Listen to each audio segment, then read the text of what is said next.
This is the podcast for Multifaith Matters. It has been a while. If you are a regular viewer and listener, just life has intruded with all kinds of projects and things going on, not only for me, but for my guest today, Stephen Bradford Long. Stephen and I were going to have this conversation many months ago, last year, and then a hurricane hit where he lives, and then he had some personal struggles of his own, and we are finally getting this conversation going. Stephen, it is great to not just exchange emails and text messages, but to see you there on the Zoom. Yeah, you too. It's great to hear your voice as well. Yeah, I think that we were going to record the weekend of Helene, right? Yeah, I and I think think so because I think you texted me and you said, "Hey, I don't know if we can do that because we might lose Wi-Fi," right? yeah, no, hold on. Yeah, I actually that was have the like messages. that was the big question. Oh, it might not work because we might lose light. Um yeah, I said just a heads up, we are about to get hammered by a hurricane. Right. We'll text you letting you know if I have power or internet tomorrow, and then later that same day, I said, let's go ahead and reschedule. It's supposed to start getting bonkers here, and I don't know what to expect. Could be bad. Supposed to be worst flooding in a century, apparently. And that Yeah. turned out to be Hurricane Helene. Yeah. And um, apocalypse is the appropriate word for what happened here in Western Right. North Carolina. Yeah. Yeah.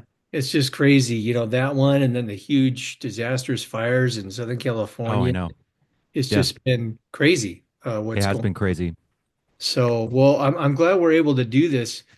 And what I thought would be cool is when you and I first met, you were a member of the Satanic Temple, and we formed a friendship, and you've been on a few times talking about what it's like to be a Satanist and all that. But in fact, at one point, I was trying to put together a book proposal you and I were going to work on. I couldn't get the darn thing finalized. It was the hook for the reader was going to be in the publisher, a Satanist and an evangelical writing a book together.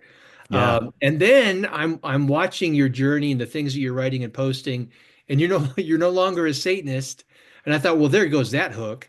So Well, what's wild is now I have the weird honor of being a post-Christian and a yes, post-Satanist. And yeah, so that's and that actually that draws in more people. Like I think the Satanist thing was like too scary for a lot of people, but what I found on Substack is suddenly when I talk about being a post-Satanist, everyone loves it.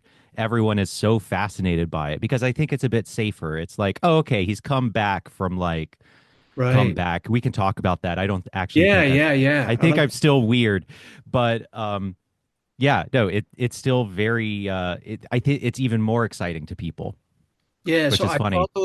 I follow what you do. You're writing on Substack, and we'll include links in the program notes and all of that, so folks can find your Sacred Tension podcast. And you're writing on Substack, and I've been following your journey ever since you and I become friends, and it's fascinating. And I thought it would be helpful for my viewers and listeners to hear the story about your journey and about a so-called nun, None. Would you identify with that term Yeah. if Yeah, you were? right now. Yeah. Yeah. Okay. Yeah, I mean, this is the first time in my life that I am religiously unaffiliated.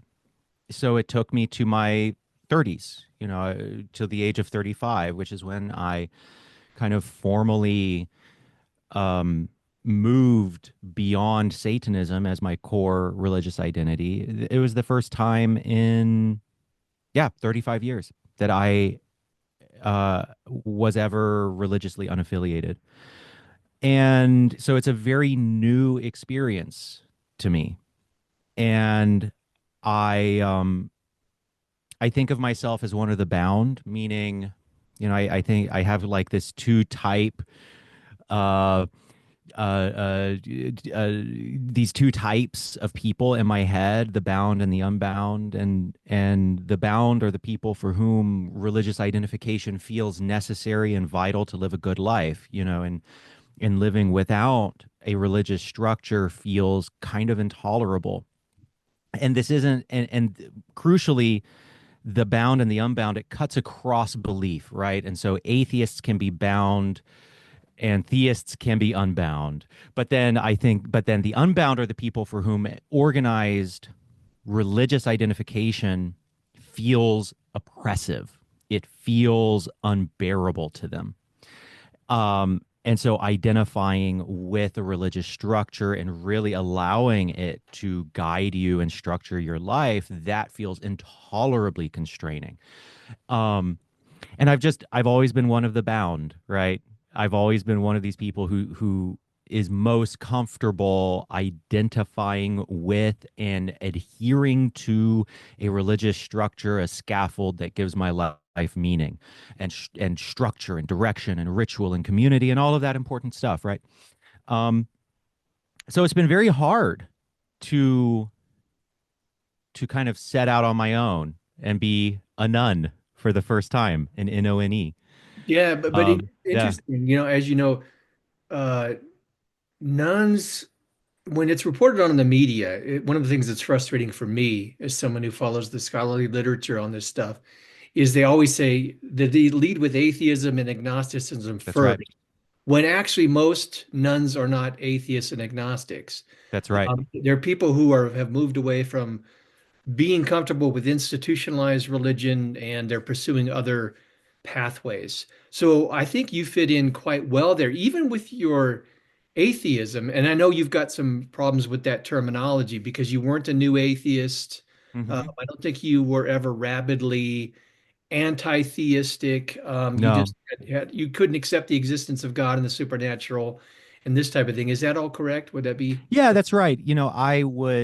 The term that I used was non-theist, where in part because it has a softer connotation, right? And it's also associated with religious traditions like Buddhism, forms of Quakerism, Unitarian Universalism, non-theism. It's a softer, less strident term that is integrated with sometimes with religion. And so I always took that term.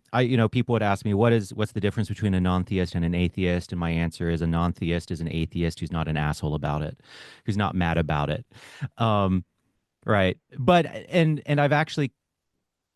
I've moved even, I would say, closer towards agnosticism now, in part because of some spiritual experiences that I've had in meditation that have problematized the materialism that I took for granted. Materialism, I don't mean Madonna material girls, I mean philosophical materialism, Right. that the material is all there is.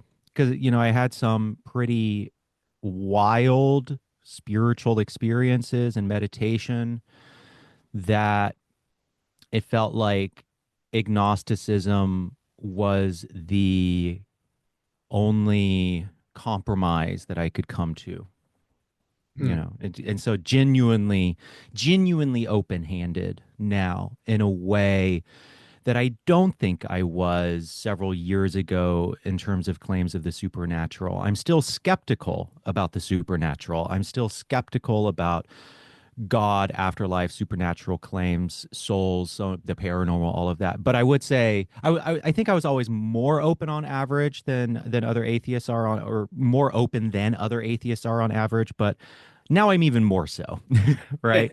Skeptical but open-minded. Right, right. Yeah. Well, before when you've been on the program, you've shared your former Christian background and how you came out of that and became a Satanist. So let's kind of rehash a little of that, and then we'll break new ground for the journey you've been taking since then. Were you raised in a Christian home, or you just Yes. gravitated toward that in your youth? Totally raised in a Christian home, born on the mission field in Taiwan, Taipei, Taiwan. Um, and my father runs an international ministry still. He's in his 70s now. I won't say his name because he didn't volunteer to be talked about online by his degenerate Sure. son.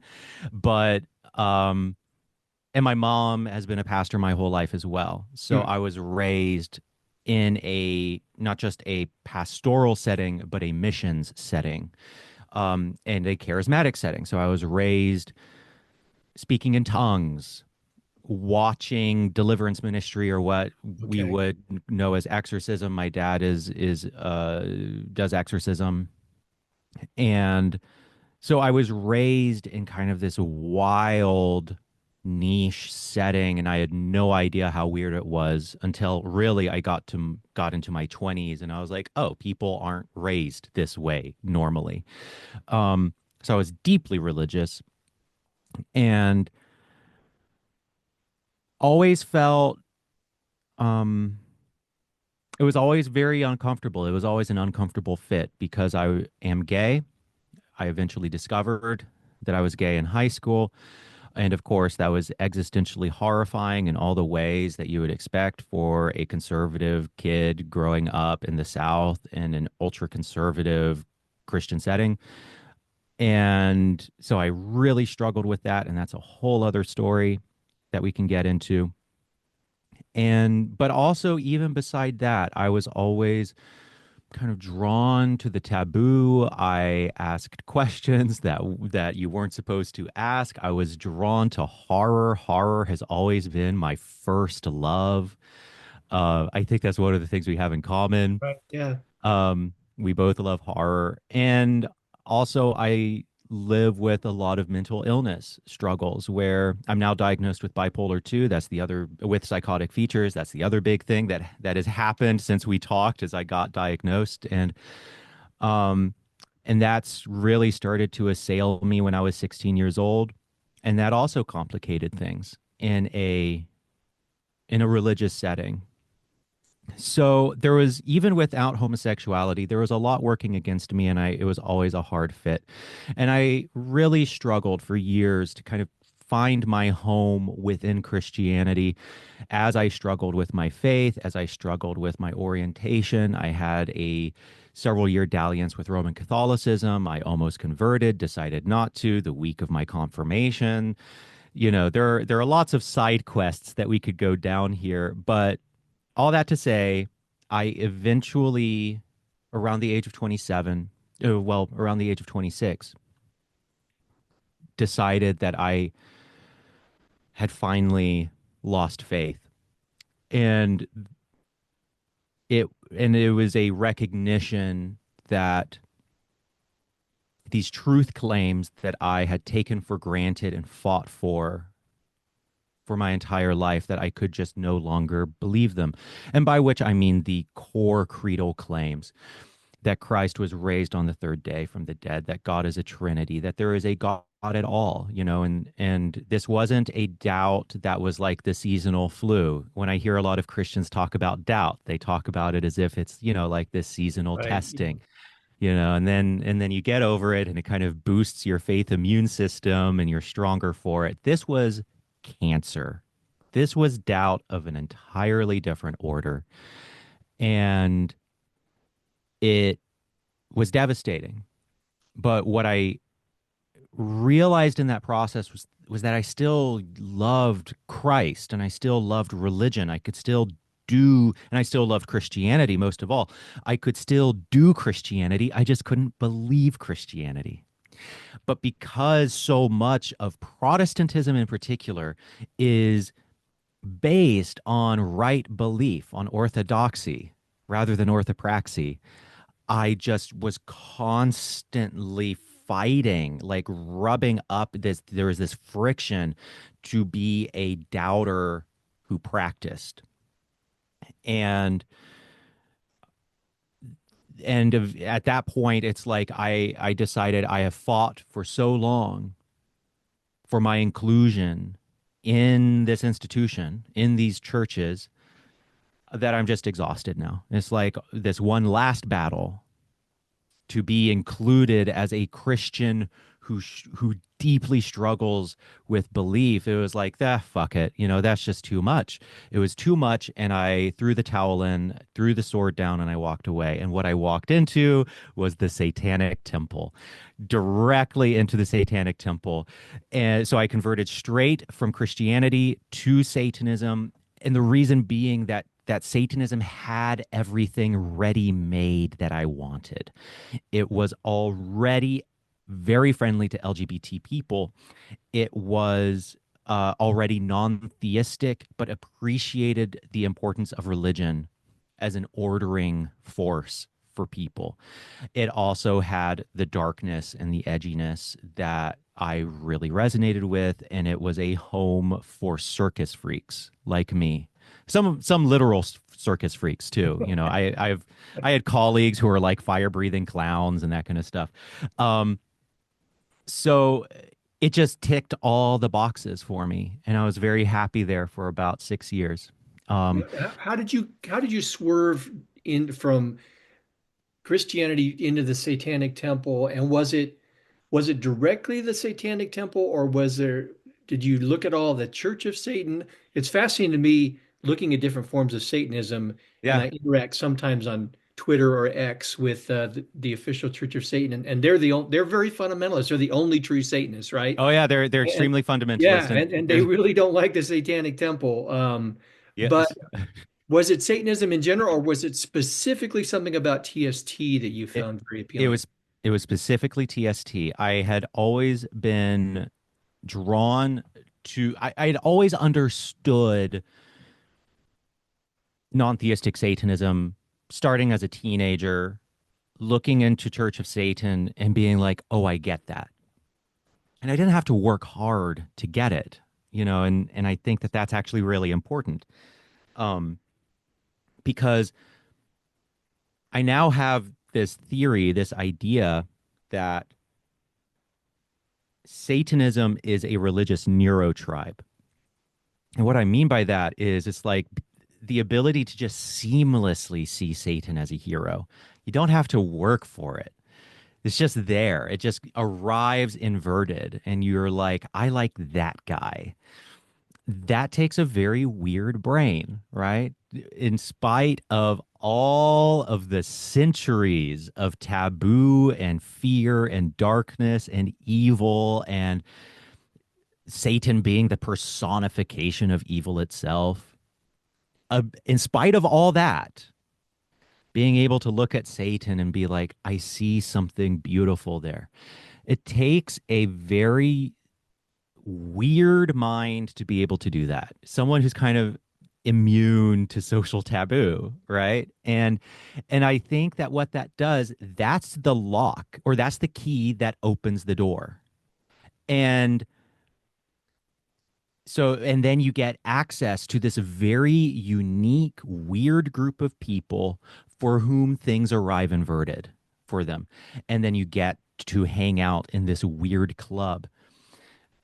And so I think that's what it's doing. I think that's what Satan is. Of course, Satan is the center. He is the central figure and symbol of the religion, but he's also, in a way, just kind of the key that unlocks the door to find community with people who think similarly to you.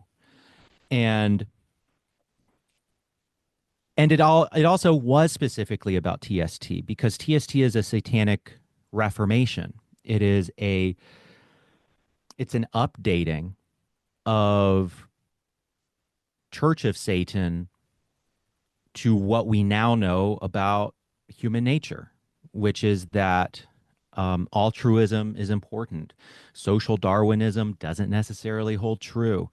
And so a lot of Anton LaVey's old ideas, they're just outdated. We need to move on. And the Satanic Temple was, in my understanding, from my perspective, an attempt to update and reform Satanism.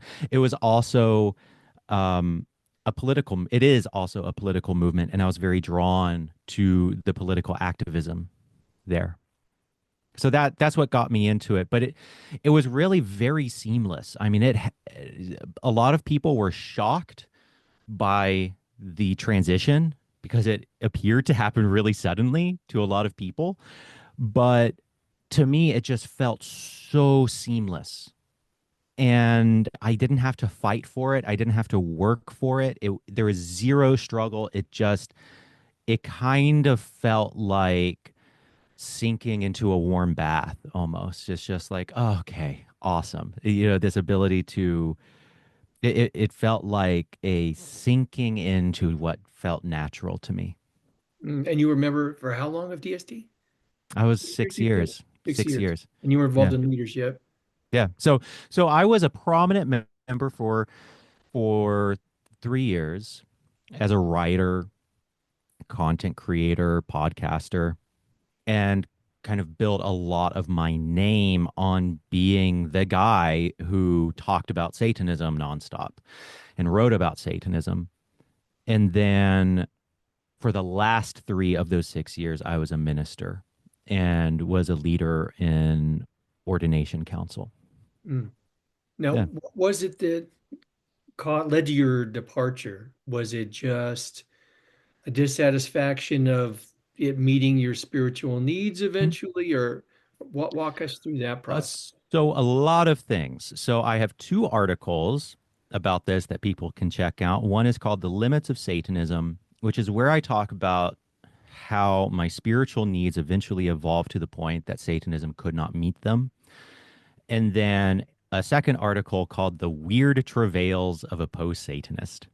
And that one is more about the social aspect of how hard it was for, especially towards the end, to be in that community. And I can't get into too many details about the inner workings and what led to it, but both, it was both social and it was spiritual.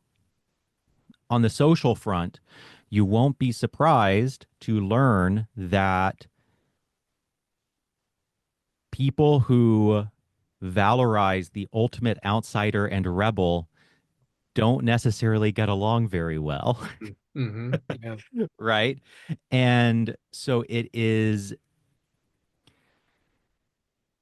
eventually became so fatiguing to be in a community that in a lot of ways was very dysfunctional.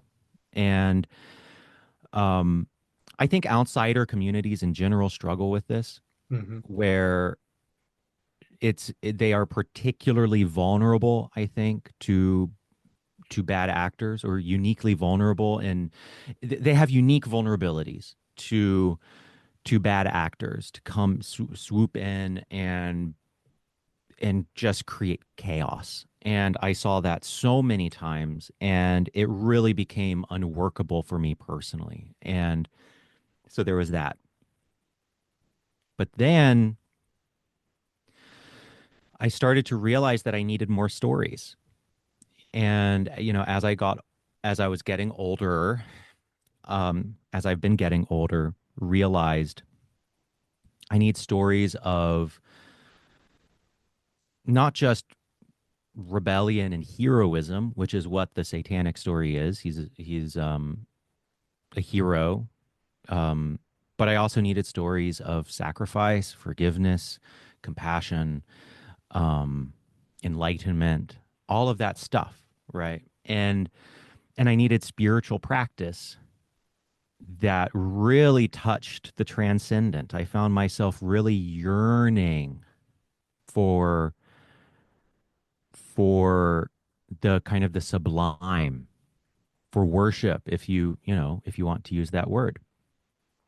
And Satanism scratched some of that itch, but it didn't really meet the need. It had for a long time, but then it was like, okay, I need something more than this. And um so it was a combination of disillusionment with feeling less and less at home, and feeling like my spiritual needs weren't being met. And then a whole additional aspect to this was um, feeling very politically unwelcome, where I kind of started my journey in TST at the far, far, far left, and I have progressed closer to the center.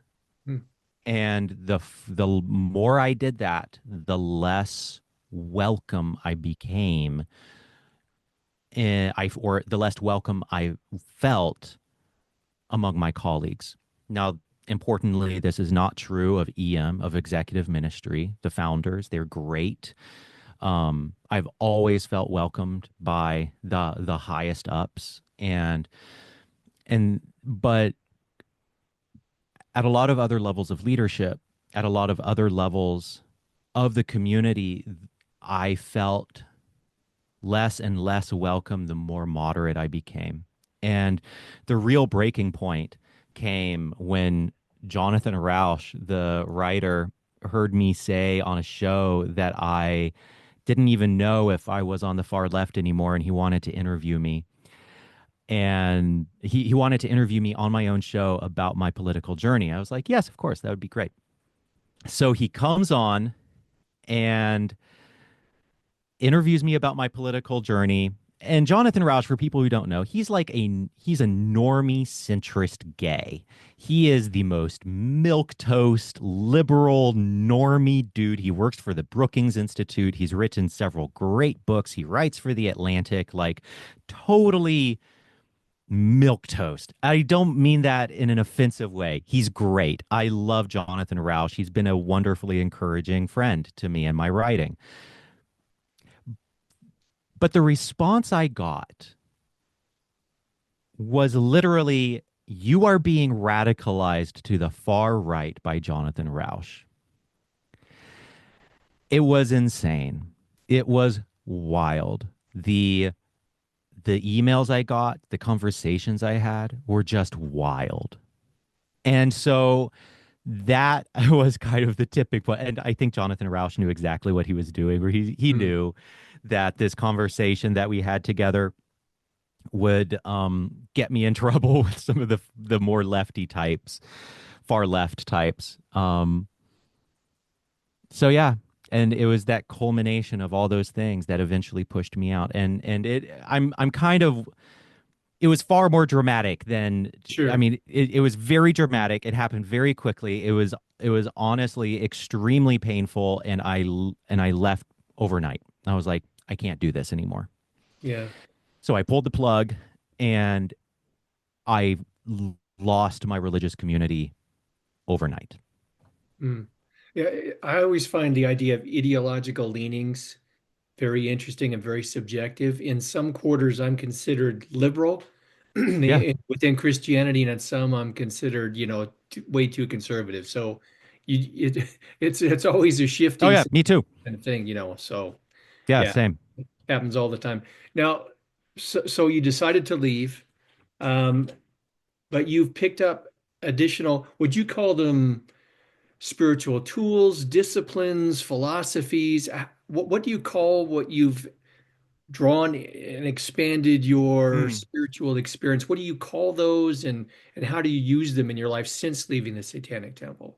Yeah, so I like the phrase spiritual exercises, which is, the term Saint Ignatius used for the Jesuit spiritual exercises. And I like that term because it kind of gets at the practical athletic feeling aspect of these exercises where, so I meditate every day. I meditate every morning. I do non-dual meditation, and the aforementioned mystical experiences have come about in that setting, mostly within meditation, and just paying very close attention to the experience of consciousness, to the first person experience of consciousness. So I do that. I have found uh, stoicism, philosophical stoicism, extremely helpful. And the ancient Stoics, they had a lot of psychological tricks. They had a lot of psychological tools that were, it's basically like ancient CBT, ancient cognitive behavioral therapy. And CBT was eventually built upon the foundation of philosophical stoicism. And that doesn't mean that I'm not critical of other aspects of stoicism. I am, it's an ancient philosophy. They got a ton wrong. But some of the stuff they got really right. And I think the biggest one of how do I want to say this? Between now and leaving TST, I suffered some of the worst mental health crises in a decade. And so a lot of the spiritual work or spiritual exercises are actually just the exercises to stay sane. I wrote an article called Bipolar Monasticism, which is this concept of, illness is illness can be thought of as a call to a different type of life, to a sacred life, sacred as in set apart, and it requires living in a particular way that feels very burdensome, and it is very burdensome. I can be bitter about that, and sometimes I am, or I can see it as sacred and almost religious, as this is a call for me to live a monastic life almost. And it requires being very disciplined with my life. I have to track everything. I have to track my mood, my sleep, my diet, my exercise, everything. I have to do a lot of work to just stay at baseline or to not sink too far. And what's really interesting to me is how stabilizing Satanism was for me and how stabilizing that community was for me. I did not have a major episode. Well, actually, I did. I had one or two major episodes within those 6 years, but that's a pretty good track record for me. And then I left, and suddenly it's like life was before TST. So there was something really stabilizing for me about that religious community. And I've been thinking a lot about that, how it, when you don't have religious community, everything is harder. Paying bills is harder. Getting through life's hardships is harder because there's this sense of I'm on my own. I don't have strangers who care about me, right? And we all focus on those first order relationships, those really close friendships, those people you can call in the middle of the night. We don't focus as much on those second, third, fourth, fifth, sixth order relationships, people who you might just might not even make eye contact with at church, but it's like you're in the same tribe. And those might be the people who come through for you when a hurricane hits, right? Those are the people who show up. And when we don't have those strangers in the tribe with us, and we don't have that sense of communal support of people that you might just make eye contact with or people you might see across the auditorium or whatever, but you're like, we're in this together. Without that, life is hard. Life is really, really hard. So I Yeah. wonder if part of this is, it used to be years ago, previous generations, right? You were born into and raised in a particular tradition and you didn't really question, and that was just part of your assumed identity. And then as we continue to change in society, um, it's all about personal choice, and religion even becomes one of those choices as much as what kind of car do you drive, what kind of clothes do you wear, this kind of a Yes. thing. And while that gives you, in a sense, I guess, a feeling of greater autonomy and freedom, at the same time, it's also so radically individualized, it's almost at the expense of community. So, would your experience be that one of the weaknesses that the nuns have to overcome is trying to find community while at the same time finding those spiritual exercises that they find meaningful? Yeah. I mean, and it also isn't just spiritual exercises. It's the whole scaffold. It's like you have to build the whole scaffold. And even when was it George Taylor who wrote the book A Secular Age? Uh, Was it I think it was. I Sounds right, but not George. Anyway, I know what you're talking about. Yeah, Yeah. Charles Charles Taylor. Taylor. Yes, yes. Yes. Okay. So in the secular age, I think he says we are living in a very unique time because we can opt in or out of Hmm. religion. And I think that we don't even appreciate the task of having to opt in or out and the cognitive drag and the kind of existential horror that comes with the fact that that is even an option, right? Where, in the Middle Ages, it used to be there was just Catholicism. And so whereas today, it'd be comparably more like opting in and out, in or out of the theory of gravity. It's like you don't do that. That's Hmm. We all know that when we drop something, it falls. It's like that's how self-evident what we think of as religion today was when these religions were the preeminent forces of civilization. And for it to be the case that you can fully commit to a religious practice out of all the others out there, even that alone, I think, brings in kind of an existential anxiety.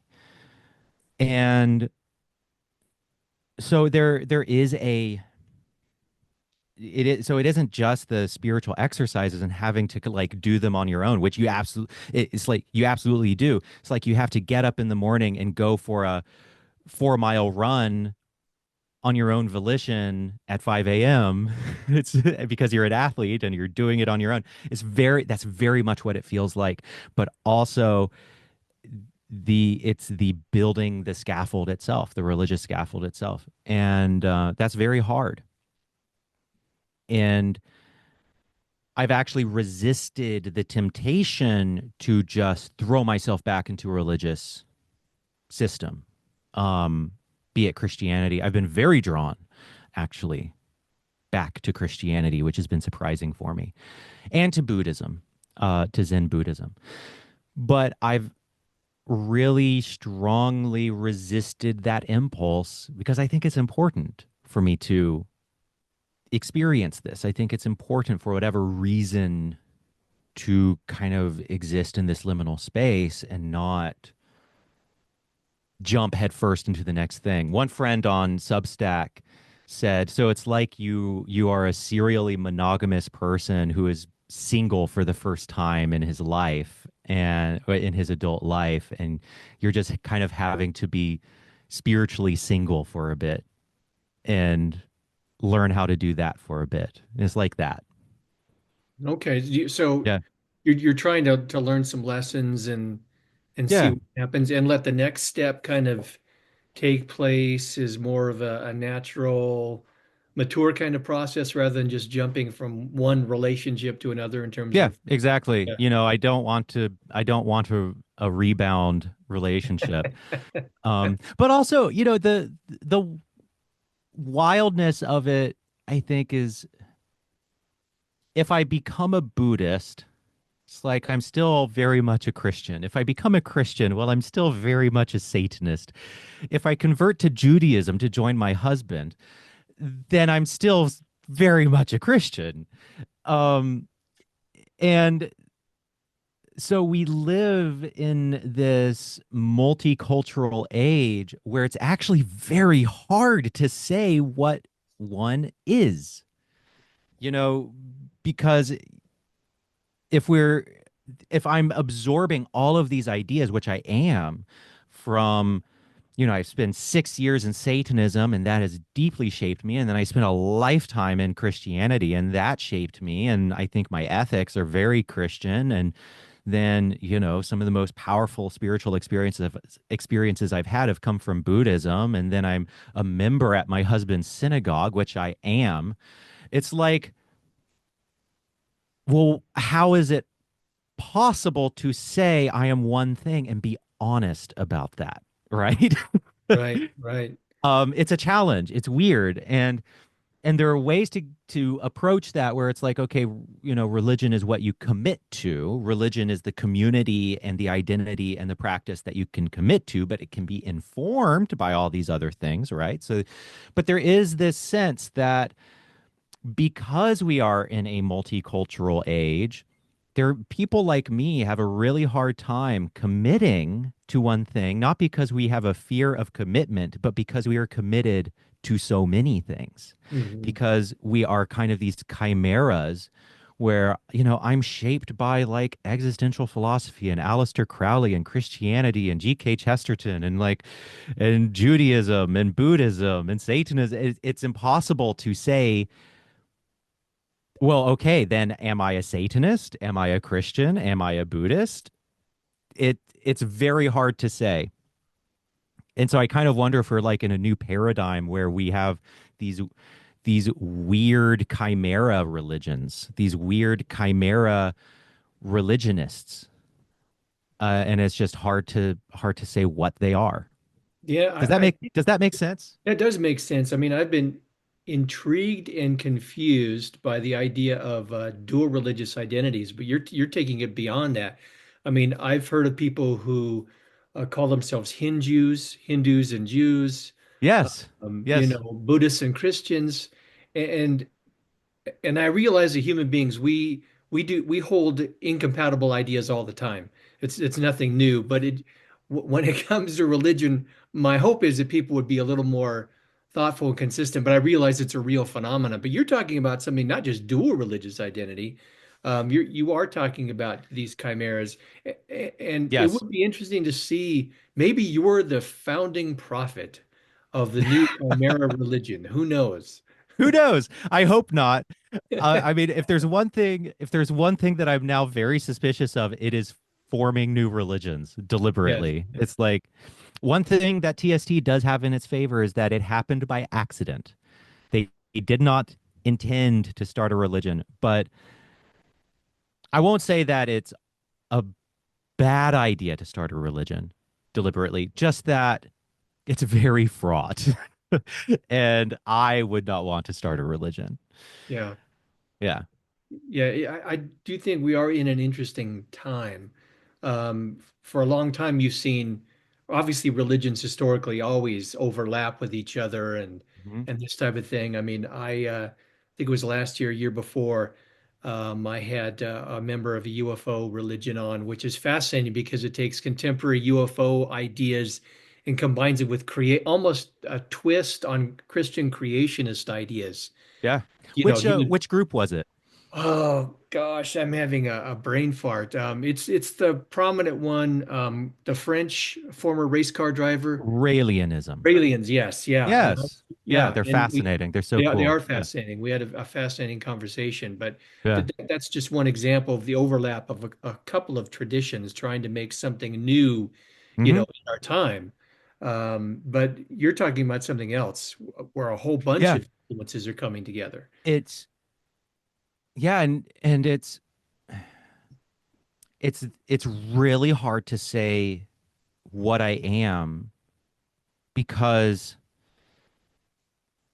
I mean it's really hard to emphasize the degree to which these different traditions have shaped me, where I would not be the same person if it weren't for Satanism. I wouldn't be the same person, especially if it weren't for Christianity, and I wouldn't be the same person if it weren't for Buddhism. And and then to lesser degrees other religious traditions. And so it's really confounding. It's really challenging. And I think that many people are actually in this position, but they might just not be aware of it, right? So you have the Christians, for example, who go do yoga and who read Thich Nhat Hanh and it changes their life, but they still have a self-image of being a Christian despite having brought in Zen Buddhist concepts, and that's totally fine. That's how religion works, right? That's how religion works. But I don't know. For me, it isn't simple. I maybe it isn't simple because I don't actually have a singular religious identity anymore. Mhm. And now that I don't have that, it's hard to know what I am, right? Right, right. Yeah. Well, so it's hard to know from where you are now, obviously, Yeah, just a exactly. guess as to where you might end up. But it doesn't sound to me like you would be comfortable identifying at some point, even after going through this liminal phase of identifying with any one tradition. So it's almost like, but at the same time, it's also very difficult to live permanently in a liminal state. Yes, it's very hard. It's very, very hard. I also think that I have a tendency to strongly identify with a label, and then that makes me stupid. And what I mean by that is the moment a label gets reified as a self within me, it becomes really hard for me to examine it. And so I'm for the a time I'm resisting saying I am X. So, someone could say I am a secular Buddhist. And I think that there is absolutely a way in which that would be true. But I don't call myself a Buddhist. I let other people call me whatever. Someone could say I am a modern Stoic. And I think that that is in many ways true. Someone could say I am a cultural Christian, even to use Dawkins' phrase.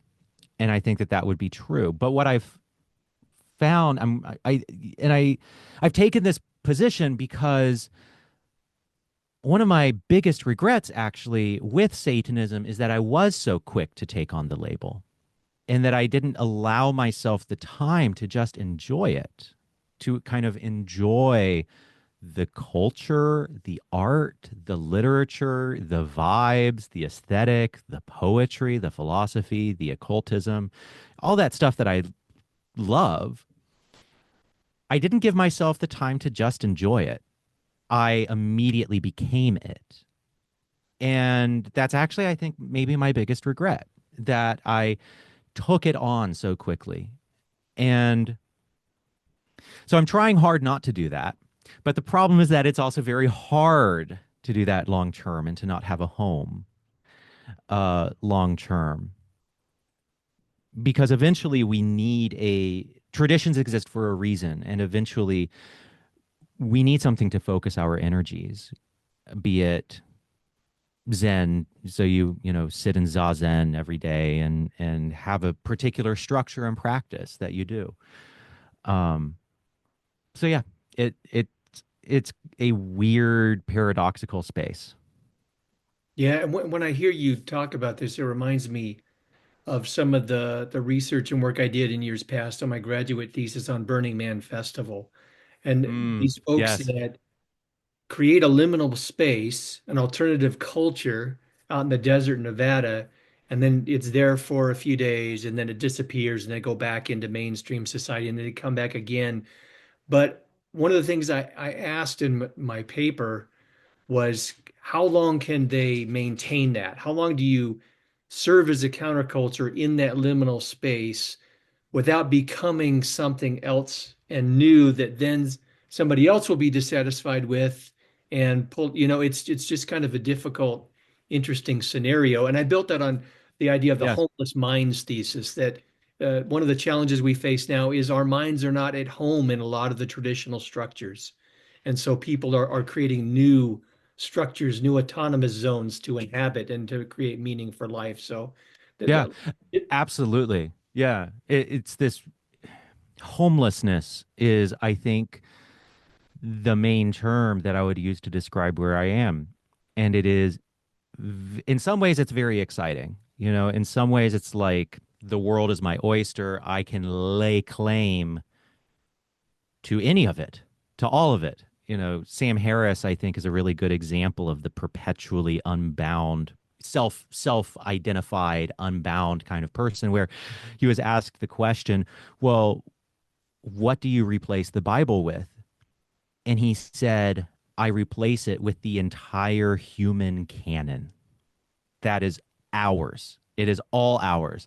The Vedas, the scriptures, all of it.